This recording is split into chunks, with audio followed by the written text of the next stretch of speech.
अगर राहुल गांधी जी गरीबी के बारे में बात करेंगे कौन मानेगा। राजमहल के राजकुमार रहे हैं, ठीक है। अगर आप बात कर रहे हो, मैं मानता हूँ राहुल गांधी बहुत काबिल है, बहुत अच्छा है, इस समय वर्क भी अच्छा कर रहे हैं, अब कर रहे हैं। जो अब कंटेंट उन्होंने उठाया वो अच्छा लगा मेरे को अभी तक। 75% तो यही कहते हैं लोग कि ईवीएम से ही जो है गड़बड़ी होती है। अच्छा, जय हिंद, नमस्कार। मैं हूं आपका अपना के अख्तर। आप देखना शुरू कर दिए हैं तेज रफ्तार। अभी लोकसभा का चुनाव करीब आ चुका है। कोई गधा को बाप बना रहा है, कोई बाप को गधा बना रहा है। क्योंकि भाई आप लोगों ने सुना होगा गांव में कहानी कि वोट लेने के चक्कर में कुछ भी कह देते हैं। कोई बाप को भी गधा कह देता है, गधा को भी बाप कह देता है, क्योंकि चुनाव में किसी भी तरीके से चुनाव को जीतना है। कांग्रेस से राहुल गांधी कह रहे हैं कि हम साल के 30 लाख नौकरी दे देंगे।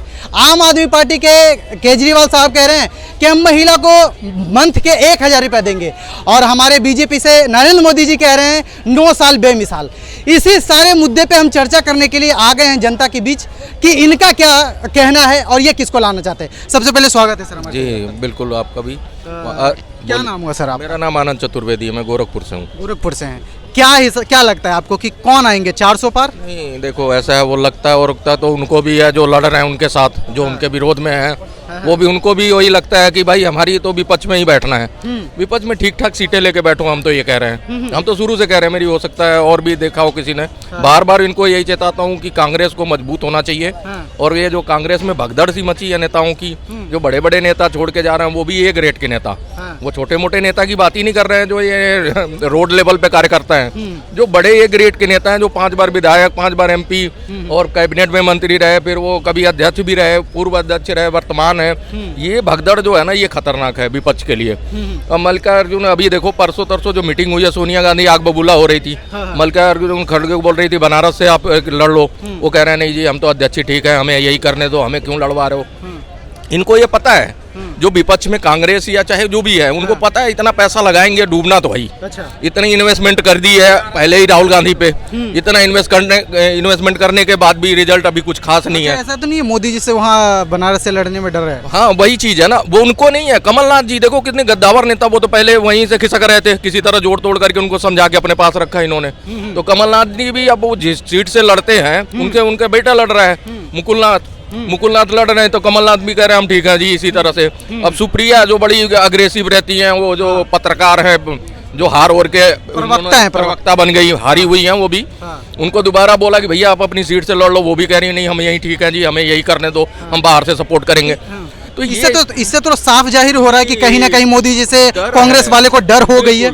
लेकिन इनको डरना नहीं चाहिए। देखो विपक्ष तो चाहिए ना जनता को, देश को चाहिए विपक्ष, हमें बहुत जरूरत है। क्योंकि देखो राहुल गांधी ने, कब से मैं बोल रहा था राहुल गांधी को कि आप एजेंडा सेट करो। राहुल गांधी उल जलूल बयानों में अटके पड़े थे, ये युवा शराब पी के पड़ा है तो कभी किसी का, ये सब करने से कोई फायदा नहीं। अभी उन्होंने बड़ा अच्छा बयान दिया, अब उस पर बीजेपी वर्क करे।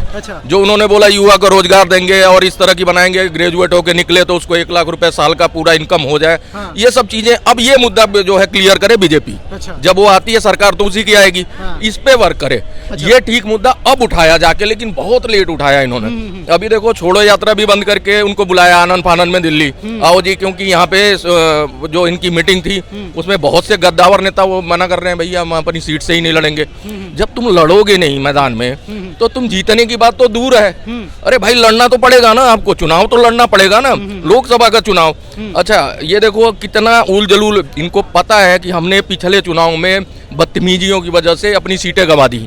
आपने बोला चोर है चौकीदार, उसको लेके वो अपने ऊपर उसने कह दिया हाँ जी हम चौकीदार हैं। आपने कहा चौकीदार चोर, उसका आपको खामियाजा भुगतना पड़ा। अब देखो ये सारे जाके इकट्ठा हुए बिहार में, लालू यादव ने क्या बोल दिया इनके माता जी पे, उसके बाद इनको बोल दिया हिंदू नहीं है। अब लालू यादव की बेटा है उसके पीछे, भाई बाप बेटे दोनों आपस में डिस्कस रहे। कहीं ना कहीं ये प्रश्न चीज उठाया जा रहा है कि मोदी जी हिंदू नहीं है। और दूसरा, परिवार 140 करोड़ जनसंख्या वाले देश में सारे लोग हमारे परिवार हैं, लेकिन इस चीज पे मानने के लिए लोग राजी नहीं है। मैं आपको बता दूं, एक साइड है उनको मोदी जी को खड़ा कर दो, एक साइड लालू यादव को बता देगा कौन हिंदू है। यहाँ तो जय श्री राम से तय हो जाता है बीजेपी का बंदा है। अगर मैं जय श्री राम बोल दूंगा पक्का सारे मान के चल देंगे तो बीजेपी का है। तो जब यही आपका पहले ही लोगों को पता है क्या इंटेंशन है, वो 1 सेकंड में पता लग जाती है। तो आपको ये बयान देना ही नहीं था इस टाइम, यही उन्होंने दिया था नीच। किसने? अय्यर ने, मनीशंकर अय्यर ने, उसका खामियाजा कांग्रेस ने भुगता। यही लालू प्रसाद, इतने बुढ़ापे में बैठे हो तुम, तुम ना चुनाव लड़ना है तुम्हें, ना कुछ करना, बेल पे बाहर हो। आप देखो परिवारवाद पे आप बोल रहे हो, किसको? मोदी को। भैया तुम्हारे 9 बच्चे हैं, तुम आज देखो ना, हर बच्चे टांग के हर कोर्ट में तुम्हें लेके जा रहे हैं। तुम बेल पे हो, तुम कन्विक्टेड हो। कन्विक्टेड के चारा घोटाला, ये नहीं है आरोप लगा है, कोर्ट ने आपको बेल दी है मेडिकल पे कि भैया जाओ आप अपना स्वास्थ्य ठीक करके आ जाना। आप जो काम कर रहे हो वो गलत कर रहे हो। दूसरा, आपके अगर 9 बच्चे हैं तो मोदी जी भी पैदा करें 9 बच्चे, उनको फिर उन्हीं की देखरेख में लगे, देश चलाएंगे।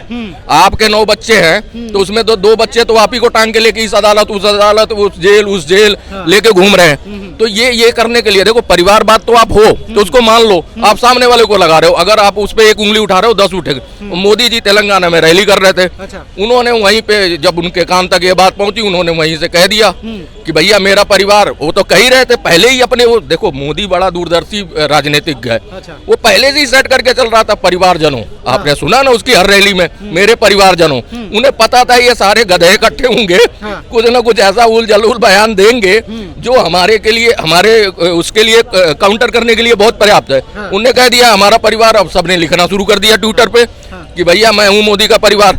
तो तुम्हारे को देखो ना, तुम इन्हीं का भुगत रहे हो, और ऐसे बयान तुम्हें बचना चाहिए। पर्सनल मोदी पे मत अटैक करो, तुम्हें अटैक करना है बीजेपी पे करो। अच्छा, लेकिन बीजेपी को बार बार ये कहा जाता है कि जातिवाद का चुनाव लड़ रहे हैं। जी, जी, आप लोगों को तो पता होगा, जाहिर सी बात है। लेकिन वहाँ के जो तेजस्वी हैं, लालू यादव के जो लाल हैं तेजस्वी, वो अभी एक रैली में जो अपना जनसभा रैली निकाल रहे थे, तो उसमें ये कह रहे थे इंशाअल्लाह हम चुनाव जीतेंगे, मोदी को हराएंगे। तो ये जातिवाद है, ये क्या है? ये बताओ ये क्या है, ये क्या इंटेंशन है आपकी? अब भी मैंने ये बात बोली थी आपको पहले ही कि एक जगह उनको खड़ा कर दो, और लालू को और मोदी को बता देगा, अभी पब्लिक बता देगी कौन हिंदू है। आपको हिंदू को प्रमाण की जरूरत नहीं, आप हमेशा विरोध में ही रहो, तो आपको ये चीज को छेड़ना ही नहीं था। आपने अपने पैर में कुल्हाड़ी मारी नहीं, बल्कि पैर ही कुल्हाड़ी में मार दिया आपने। और इसका खामियाजा बाप बेटे दोनों भुगतोगे। चुनाव के बाद दोनों बैठ के काउंटिंग करते रहना कितने से हारे, क्योंकि इसका उनको मिलेगा। और ये मैं आपको थोड़ा सा रोकना चाहूंगा, आप जिस तरीके से बातें कर रहे हैं, आपको क्या लग रहा है इस देश में महंगाई, बेरोजगारी, भ्रष्टाचार बढ़ रहा है, नहीं बढ़ रहा है? मैं आपको बोल देता हूँ, बिल्कुल है, महंगाई भी है, सब कुछ है। लेकिन ये बताओ ना, विपक्ष भी तो होना चाहिए। विपक्ष तो विपक्ष ही खड़ा करेगा ना। मोदी जी तो विपक्ष खड़ा करके देंगे नहीं कि भैया लो भैया 200 सीटें ले लेते हैं, 300 हम ले लेते हैं, 320 ले लेते हैं, बाकी तुम ले लो, तुम विपक्ष बन जाओ। नहीं करेगा। सामने वाला क्यों करेगा? विरोधी को कौन खड़ा करता है? विरोधी खुद खड़ा होगा ना। अब तुम्हें खड़ा करने के लिए हम देखो, पब्लिक में अगर तुम कनेक्ट नहीं कर पा रहे हो, तुम्हारे पास उस जनाधार के नेता नहीं है जो छोड़ के जा चुके हैं, वो क्यों गए, उस पर आत्ममंथन करके उस पर जमीनी है उस पर वर्क करो। आप एक बात बताओ, वो गरीब आदमी था, उसने धरती से जुड़ा था, उसको मालूम है गरीबी क्या है। अरे मैं मानता हूँ राहुल गांधी बहुत काबिल है, बहुत अच्छा है, इस समय वर्क भी अच्छा कर रहे हैं, अब कर रहे हैं। जो अब कंटेंट उन्होंने उठाया वो अच्छा लगा मेरे को। अभी तक उनका एक भी भाषण मेरे को कभी अच्छा नहीं लगा, लेकिन ये वाला ठीक लगा। तो अगर इस तरह का राहुल गांधी 5 साल और करें ऐसे ही मेहनत, कारपेंटर नीचे गरीबी तबका, तब जाके लोगों का विश्वास उनमें होना शुरू होगा। अब उनको वायनाड नहीं जाना पड़ेगा, अपनी खानदानी सीट से लड़ेंगे, जीत जाएंगे। लेकिन उनको करना पड़ेगा अभी 5 साल और मेहनत। ये तो वो भी मान बैठे हैं कि आएंगे तो यही। लेकिन सर यहाँ पे ये भी तो सवाल हो रहा है कि बीजेपी वाले ईवीएम को हैक करके चुनाव जीतते हैं। ऐसा है जी, देखो ईवीएम तो 2004 में आई थी, 2 बार यूपीए जीती, 2 बार एनडीए जीती। जब आप जीत रहे तो ये कह रहे थे ईवीएम। अब उस समय नहीं हुआ, मुद्दा इतना गरमाया था। आप हारे हो तो आप ईवीएम को दोष दे रहे हो। आप चाहते बैलेट पेपर से होना चाहिए चुनाव? ये खुद नहीं चाहते। अच्छा। मैं बताऊं, राहुल गांधी खुद नहीं चाहते। ये तो चीख चीख के बोल रहे हैं। जब तुम न्याय जोड़ो यात्रा, उसके साथ ईवीएम जोड़ दो ना। आप लोग उतरो ना भाई, लड़ना तो आप लोगों को है। मेंबर ऑफ पार्लियामेंट जो है अगर मना कर दे तो चुनाव, सुप्रीम कोर्ट मामला जाएगा, सुप्रीम कोर्ट चुनाव आयोग को बुलाएगा, उसके बाद होगा ना फैसला। ये एक बात बताऊं, मैं चिल्लाऊं ईवीएम खराब, ईवीएम से फलाना, मेरे को क्या लेना? हमने तो भैया वोट डालना डाल देंगे जिससे डलवाओ। तुम कल को कहते हो कि मोबाइल पे ऐप डाल दिया, उस पे डाल दो, तो उस पे डाल देगी पब्लिक। ईवीएम के लिए कौन करेगा भाई? जब आपको चुनाव लड़ना, आप बोलो ना। आपका मेन स्ट्रीम का नेता, मेन राष्ट्रीय पार्टी का नेता कोई बोला कहीं किसी रैली में? आप बोल रहे हो, आपको मालूम है ईवीएम का कोई लोचा नहीं है, ईवीएम तो बहाना है। ईवीएम पे ठींगरा फोड़ रहे हो आप। अपनी कमियां जो है अपने आत्ममंथन से कम दूर होंगी। ईवीएम और किसी को दोष देने से कुछ नहीं होने वाला। मैं थोड़ा सा सवाल ले रहा था, सर आप क्या कहना चाहते हैं कि आपको क्या लग रहा है, ईवीएम की गड़बड़ी से चुनाव जीत रहे हैं बीजेपी?